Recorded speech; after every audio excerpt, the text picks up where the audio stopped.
Hey everyone, you're watching News Insights.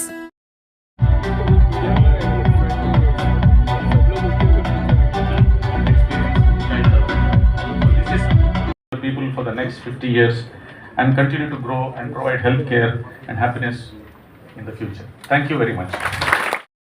Chief guest Sri Gundurao sir to please come and speak a few. ಆಸ್ಪತ್ರೆ ಏನಿದೆ ಇದರ ಸುವರ್ಣ ಮಹೋತ್ಸವ golden jubilee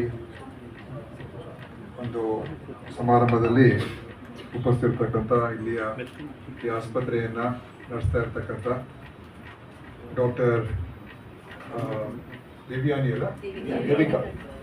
Devika ಗುಣಶೀಲ ಅವರು ಹಾಗೂ ಅವರ ಡಾಕ್ಟರ್ ರಾಜಶೇಖರ್ ನಾಯಕ್ ಅವರು ಮತ್ತು ಮತ್ತೊಬ್ಬರು ಅವರ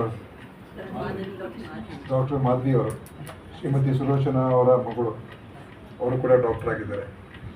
ಅವರೆಲ್ಲರೂ ಈ ಒಂದು ಕಾರ್ಯಕ್ರಮದಲ್ಲಿ ಉಪಸ್ಥಿತರಿದ್ದಾರೆ ಮತ್ತು ಎಲ್ಲ ಈ ಒಂದು ಆಸ್ಪತ್ರೆಯ ಎಲ್ಲ ವೈದ್ಯಕೀಯ ಸಿಬ್ಬಂದಿಯವರೇ, ವೈದ್ಯರೇ ಮತ್ತು ಎಲ್ಲ ಶುಶ್ರೂಷಕರೇ ಮತ್ತು ಎಲ್ಲ ಇತರ ಎಲ್ಲ ಸಿಬ್ಬಂದಿಯವರೇ ಮತ್ತು ಬಂದಿರತಕ್ಕಂಥ ಎಲ್ಲ ಮಾಧ್ಯಮ ಸ್ನೇಹಿತರೆ.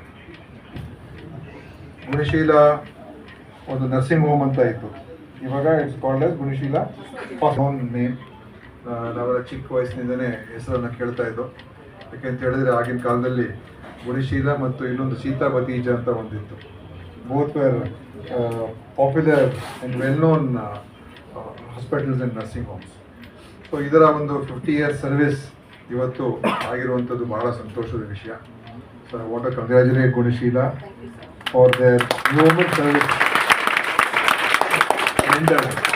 To Bengaluru and Karnataka. ಭಾಳ ಜನ ಇಲ್ಲಿ ಬಂದಿದ್ದಾರೆ, ಹೋಗಿದ್ದಾರೆ. ಪಡಿಸ್ಕೊಳ್ದೇನೆ ಚಿಕಿತ್ಸೆಯನ್ನು ನೀಡುವಂಥದ್ದು ಅದು ಕೂಡ ಮುಖ್ಯ. ಇವತ್ತು ನಾವು ನೋಡ್ತೀವಿ, ಒಂದ್ಸಲ ಅನೇಕ ಜನರಿಗೆ ಆಸ್ಪತ್ರೆ ಹೋಗೋದಕ್ಕೆ ಈಗ ಹೆದರ್ತಾರೆ. ಹೋದರೆ ಆ ಟೆಸ್ಟು, ಈ ಟೆಸ್ಟು, ಈ ಸ್ಕ್ಯಾನು, ಆ ಸ್ಕ್ಯಾನ್ ಅಂತ ಹೇಳಿ ಲಕ್ಷಾಂತರ ಬಿಲ್ ಮಾಡಿಸ್ಕೊಡ್ತಾರೆ. Whether it is needed or not, we don't know, because some of the hospitals they run it like a business.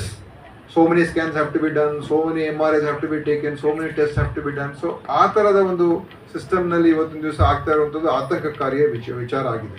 So there has to be some way we have to think of how we can control those things. But anyway, so ಈ ಗುಣಶೀಲಾಗಿ ಇರುವಂಥದ್ದು ಏನಂತ ಹೇಳಿದ್ರೆ ಆ ನಂಬಿಕೆ, trust, ವಿಶ್ವಾಸ. ಅದು ಒಂಥವ್ರಿಗೆ ಅಷ್ಟೇ ಆಸಕ್ತಿ ಇರೋದಿಲ್ಲ ಮತ್ತು ಆ ಕಮಿಟ್ಮೆಂಟ್ ಇರೋದಿಲ್ಲ.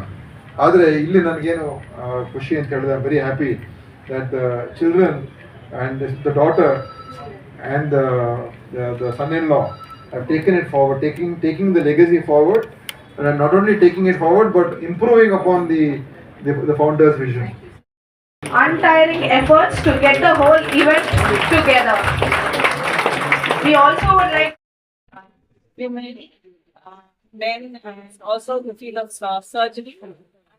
Really proud that we have reached 6 years up Chick Hospital. Most probably is one of very few in the country who had reached 50 years. Now, contract structure government hospital aid ಯಾವುದು ಇಲ್ಲ. ಇದನ್ನ ಬೆಳೆಸಿ ನಾವು ಮಾಡಿರೋದು ಮಾಡಿ ತುಂಬಾನೇ ಕಷ್ಟಪಟ್ಟು ಚಾಲೆಂಜಸ್ ಇದ್ವು ಆ ಟೈಮ್ನಲ್ಲಿ. ಅಂಡ್ ಈ ಬಂಜತನಕ್ಕೆ ಪ್ರಾಬ್ಲಮ್ಸ್ ಅದನ್ನ overcome the problems, but they have worked very much because ಆ ಟೈಮ್ನಲ್ಲಿ ಏನು ಇದ್ದಿಲ್ಲ. ಒಂದು ಟ್ಯಾಬ್ಲೆಟ್ ಇತ್ತು, ಒಂದು ಎಕ್ಸ್ರೇ ಇತ್ತು ಅಷ್ಟೇ. ವಾಣಿವಲ್ದಾಸ್ನಲ್ಲಿ ಶುರು ಮಾಡಿದ್ದು, ಎಕ್ಸ್ರೇ ಮಾಡಿ ಪೇಷಂಟ್ ಪ್ರೆಗ್ನೆನ್ಸಿ ಆಗ್ತಾ ಇತ್ತು. ಎಕ್ಸ್ರೇ ಅಂತ HSG ಅಂತ ಕ್ಲೀನ್ ಮಾಡಿ ಇದು 1978 ನಲ್ಲಿ ಪ್ರಪಂಚದಲ್ಲಿ ಫಸ್ಟ್ IVF ಮಗು ಶುರು ಹುಟ್ಟಿದ್ಮೇಲೆ ನಮ್ಗೆ ಯಾಕೆ ಈ ಟೆಕ್ನಾಲಜಿ ನಮ್ಮ ಇಂಡಿಯಾಗೆ ಯಾಕೆ ಬರಬಾರ್ದು ಅಂತ ಅವ್ರು ತುಂಬಾ ಹೋರಾಡಿ, ತುಂಬಾ ಓದಿ, ತುಂಬಾ ರಿಸರ್ಚ್ ಮಾಡಿ first pregnancy south India first pregnancy ನಮ್ಮ IVF technology used market after first pregnancy ಹುಟ್ಟಿತು. So that was something which was a milestone. And ಅದಾದ್ಮೇಲೆ ಹಾಸ್ಪಿಟಲ್ ಹಡೆ ಇರ್ಬೋದು, ಬಟ್ ಟೆಕ್ನಾಲಜಿ ನಾವು ತುಂಬಾ ಅಡ್ವಾನ್ಸ್ ಆಗಿದ್ದೇವೆ. ಅಂಡ್ ಹೊರದೇಶದಲ್ಲಿ ಏನೇನ್ ಟೆಕ್ನಾಲಜಿ ಇದೆಯೋ ನಾವು ತಗೊಂಡು ಬಂದಿದ್ದೀವಿ. ಅಂಡ್ ನಮ್ಮ ಪೇಷಂಟ್ಸ್ಗೆ ನಮ್ ಉಪಯೋಗ, ಆ ಟೆಕ್ನಾಲಜಿ ಉಪಯೋಗ ಆಗ್ತೀವಿ ಅಂತ ನಾವು ಅದನ್ನ ತುಂಬಾನೇ ಖರ್ಚು ಮಾಡಿ, ನಮ್ಗೂ ಕಷ್ಟ, ಪೇಷಂಟ್ಗೂ ಕಷ್ಟ, ನಮಗೂ ಕಷ್ಟ.